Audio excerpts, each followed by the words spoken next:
Rajesh, Kumar, welcome to the Human Capital Innovations Podcast. Thank you, Jonathan.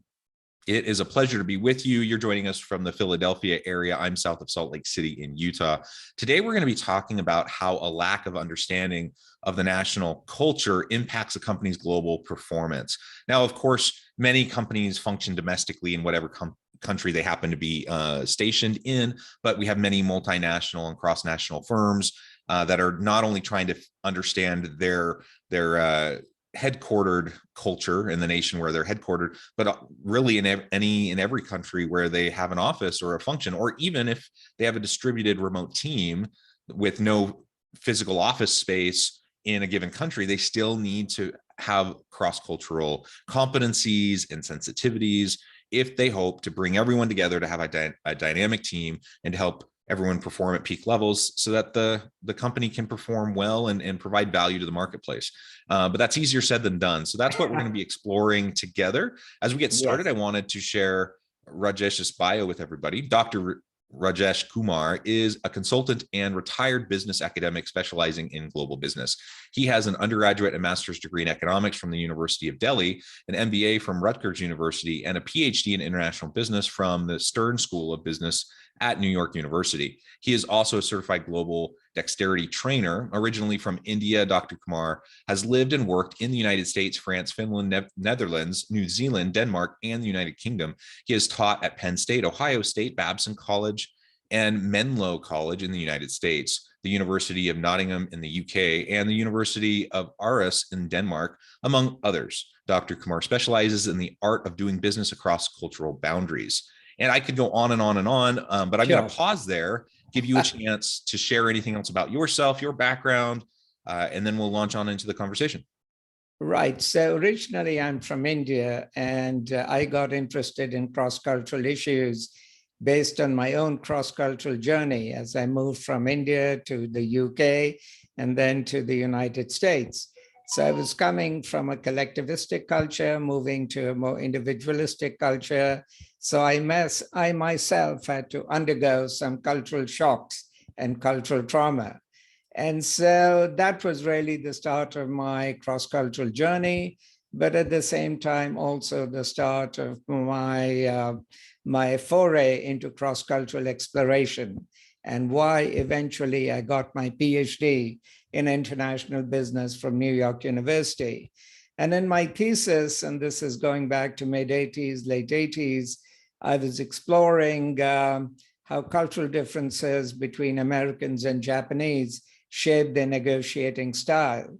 And certainly at that point in time, Japanese companies were making a foray into the American marketplace. And, those companies had outcompeted the US firms in a number of sectors, from consumer electronics to the automotive sector. So even in the United States at that time, there was a lot of interest about the cultural dimension. So that's how I began my cultural career. And I got very interested in, so I was teaching in that area, and then I wrote and published in this field. And, and again, based on my lived experience, I came to realize this is very significant. Yeah, well, thank you for that. And I can't say that my experiences have been as significant as yours, but I have worked abroad in many different countries. And being an expat in a different country working is a really interesting experience and phenomenon. Now, I predominantly live, I'm from the US, I predominantly live in the US. And so my situation is quite a bit different than yours, but my lived experience has been similar in the sense that it is challenging. You go through the stages of cultural adaptation when you're in a different country, it's not just language either. It's all sorts of things and often very subtle things that you have to learn and pick up on. And often it's very foreign to your traditional mindset because it's just very different than the way you were socialized, you were raised in your own home culture. So whether we're talking about expats working in different countries, whether we're just talking about a multinational firm who's trying to function in multiple countries, or a distributed work team that has people, members of the team in various countries, or even just a business that's predominantly domestic, but you have suppliers, stakeholders that are outside the country in a different context, like you said, with the differences in style in negotiation between Japanese and US business people. Whatever the interactions are, when we live in a smaller and smaller world due to communication technologies. So we're going to be interacting with people from all over the world. Even I like to tell my students, even a mom pop shop down the road, whatever they're selling, chances are they're still going to be dealing with international cultures in the running of their very local business. And that's just the world we live in today. Geographical boundaries have broken down. That so is the question, absolutely correct. Yes. Yeah. So the challenge then is, well, how do we do this more effectively? Because the reality is, I think most people still aren't very good at it. They're not good at cross-cultural communication. They're not good at cross-cultural sensitivities and competencies. And really what you just end up hurting yourself, and you end up leaving a lot on the table in terms of synergies and collaborations and just all the other productivity and innovation that can come as we embrace and leverage the diversity, that we have in cross-cultural avenues. Absolutely. So I think one of the biggest challenges is to really recognize what our unconscious assumptions are. And often enough, people don't pay attention to it. And I'll just give you a famous quote from Anais Nin, a European writer. We do not see the world as it is, we see the world as we are. So I think it really illustrates the power of the mind, and it illustrates the unconscious bias. So we are evaluating everything from our own particular unique perspective. And the challenge is, as you rightly put it, there are different mindsets. So when you go to China, go to Japan, or go to India, people are evaluating situations from an entirely different perspective. And unless you don't understand where they're coming from, where they're going, what their inner and the hidden motivations are, it will really be difficult to develop something that's going to bridge the difference. And so I think that is really absolutely critical. So the first thing is to just recognize your unconscious assumptions and to become aware of it. Second, I think awareness is essential, but it is not sufficient. I think you then really need to, you then need to actually change your behavior, your repertoires, your way of really interacting with other individuals. A lot of people have talked about emotional intelligence, cultural intelligence, and I think some of this will certainly come into play. But I think in addition to it, when you're certainly doing business across cultural boundaries, you need a lot of patience and you need a lot of determination, because you're going to face setbacks. So the question is, that is inevitable. The question is, how do you deal with those setbacks? And so you have to recognize also in this context that failure can be an opportunity for learning, that failure need not necessarily mean something negative. And often enough, people do get discouraged by failure.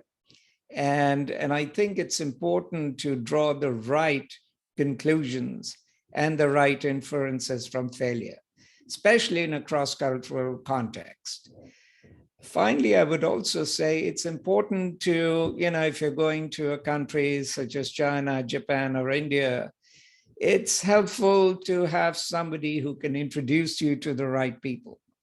And having those connections, doing the homework, and perhaps laying the groundwork for your trips to those particular countries is going to make your trip that much more productive, that much more efficient, and that much more successful.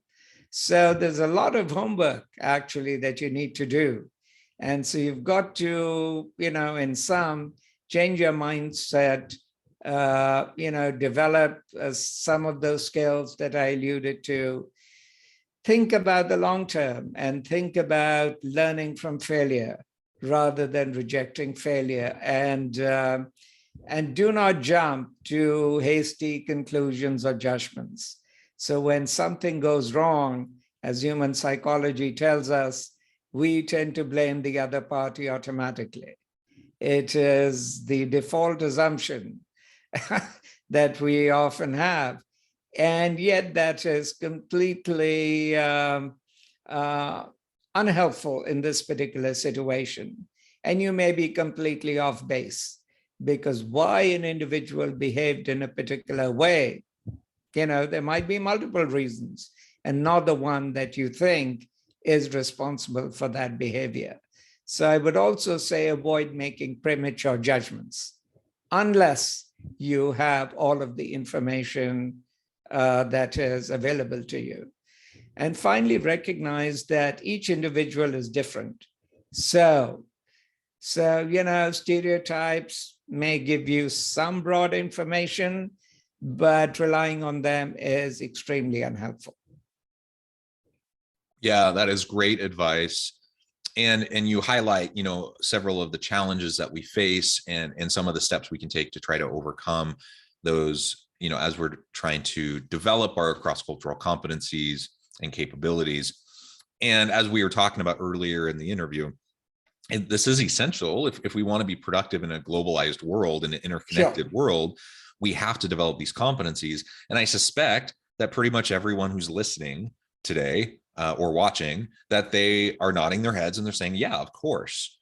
The question then is, well, why do we continue to be so bad at it? And why is it that managers, leaders, and executives in organizations give less attention to this critical dimension than really what's required to be effective? So I would say, at least in the North American space, especially the United States, historically, America was pretty much a self-contained country.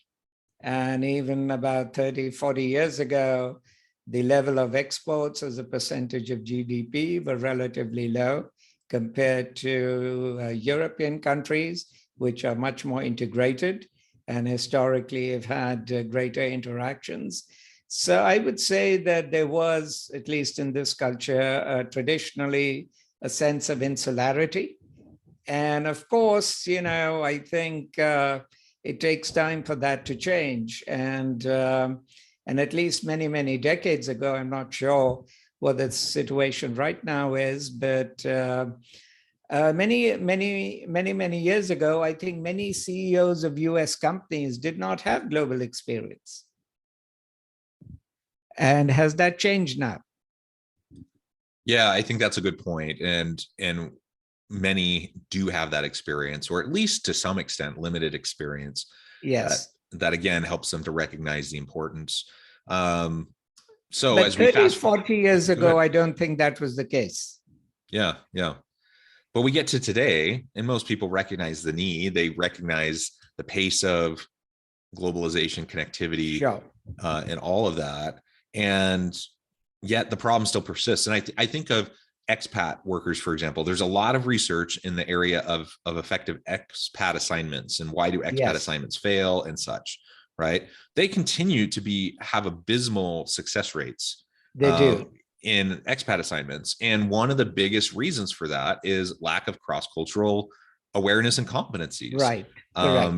And so companies will send workers to a foreign location, say to start up a new office or whatever. And so often they fail, and the company just didn't put in the resources, the time to train, to acclimate, to develop this person so they could have a fighting chance to be successful in this new culture. And that problem repeats itself over and over and over again to incredible expense to the organization. Right. So I think one of the challenges is, you're into organizational psychology as well. So you will recognize that One of the challenges, at least that companies face is, all right, I'm going to invest so much amount of money in training. Yes. How do I evaluate the success of this training? And especially, it's a soft skill. It is not a hard or a tangible skill. So it is often difficult to actually accurately assess the success. And so I think that is one of the reasons, not the only reason, why I think this is not being given the kind of attention that it really ought to be, given.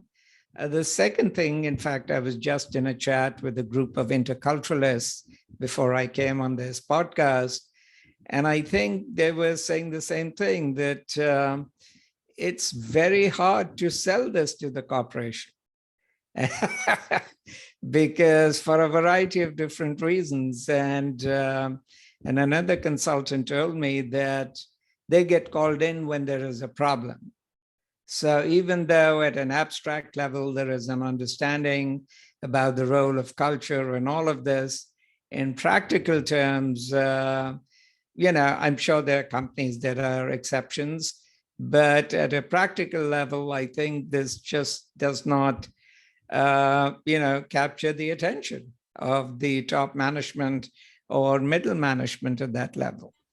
Yeah. And, to a certain extent, I get it. Like I understand. And there's always the ROI component that Sure. business leaders and executives are always going to be thinking about. And if it's a squishier construct, it's harder to measure and it's harder to really recognize what the ROI is. It's going to be, a harder sell to them. I get that.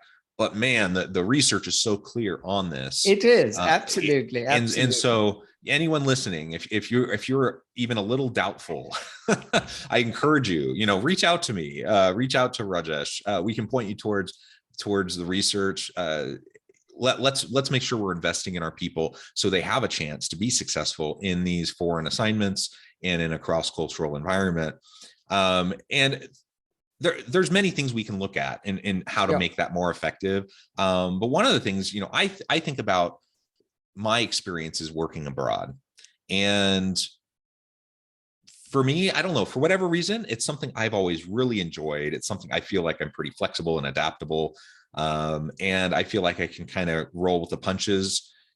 And so I've really enjoyed all of my external assignments outside of the US and all the different places that I've lived in on different continents. And frankly, I mean, every time I go abroad, every time I'm living anywhere for any amount of time, usually I pretty quickly have the thought, man, I could see myself living here for the rest of my life. And I honestly mean it. Like I'm not just saying that. And yet there are other people that I get that it's a completely different thing, like a completely different way of thinking, and they're just counting down the days so they can go back to the US, let's say, or whatever. And so that makes me think maybe there's some traits that I have, some personality characteristics I have that might be unique, that increase my chances of success when I'm in a cross-cultural global environment. So I would surmise that you're probably then very open-minded. I would also suggest that you're very curious. I think, you need to be curious, and curiosity is actually essential in terms of this. I would also say that probably, and I'm sure you must have built up some very good relationships when you were living overseas. And so that would suggest to me that you have a strong relational orientation. And I think one of the biggest differences, if I can put it this way, between North American, European, and other cultures is the emphasis on relationships. So whereas here, we all get down to business, to task, right from the word go. In Latin America, in Japan, and other parts of Asia, or in Middle East, you first got to develop a relationship. And unless that relationship is not built, I think you're going to have lots of problems and challenges. And I did a webinar a few months ago on global negotiations, and one of the participants was from Argentina.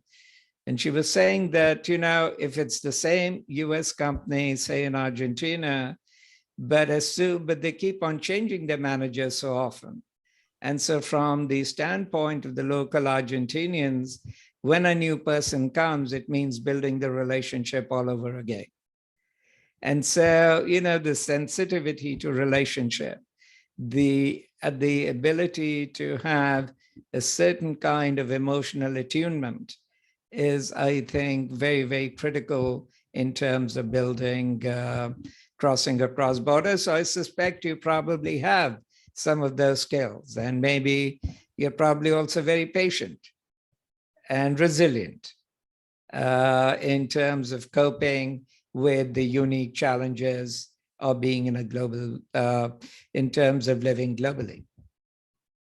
Well, I would say I certainly strive for those things, and perhaps I have a tendency towards those types of traits and characteristics, and that's helped me to be successful. Sure. And then I guess the question is, what does that mean for when I'm trying to open up shop in a foreign country, or I'm trying to hire someone for my remote team who's from another country, or I'm sending a worker on an expat assignment? Like, how do I gauge who's the right person who's going to fit in with my leadership style, with the team, and all of that when we're talking about a globalized environment?